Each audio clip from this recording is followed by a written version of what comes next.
Okay po. Magandang hapon na po dito sa sa Saudi Arabia.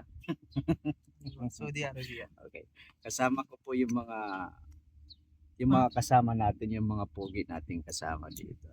At may mensahe po kami diyan patungkol ngayon diyan sa pagbaliktad ni Senator Joel Villanueva. Diyan sa Senado. Okay? Now, ang tanong kasi diyan, ito bang pagbaliktad kamo ni Saint Joel, ano ba? Ito ba ay nagbibigay ng kapayapaan, pagkakaisa sa Senate or division? Diba? So, kaya napakaganda po yan na i-analyze po natin.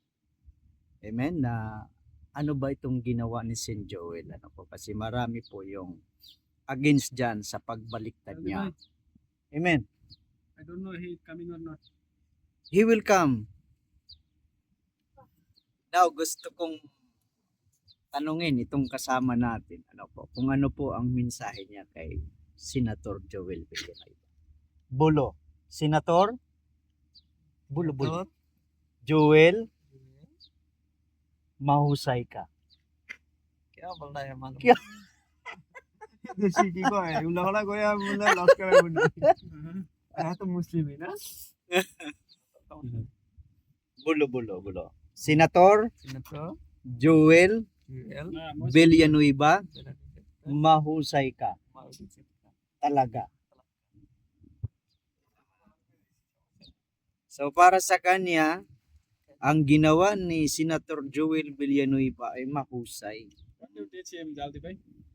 Once a leader is a leader. At si Joel Villanueva po ay maituturing po natin na isang leader ng iglesia. At ang isang leader ng iglesia, ang laging hinahangad nun ay pagkakaisa at kapayapaan. So kung i-analyze po natin, depende po ito sa tumitingin. Kung ang unbeliever ang tumitingin sa ginawa ni Saint Joel, hindi po maganda yung pagbaliktad niya. Pero kung believer po ang tumitingin doon sa ginawa ni Saint Joel, mayroon pong kagandahan doon. No? So, kita nyo po ngayon, ang Senado parang masaya sila ngayon. No?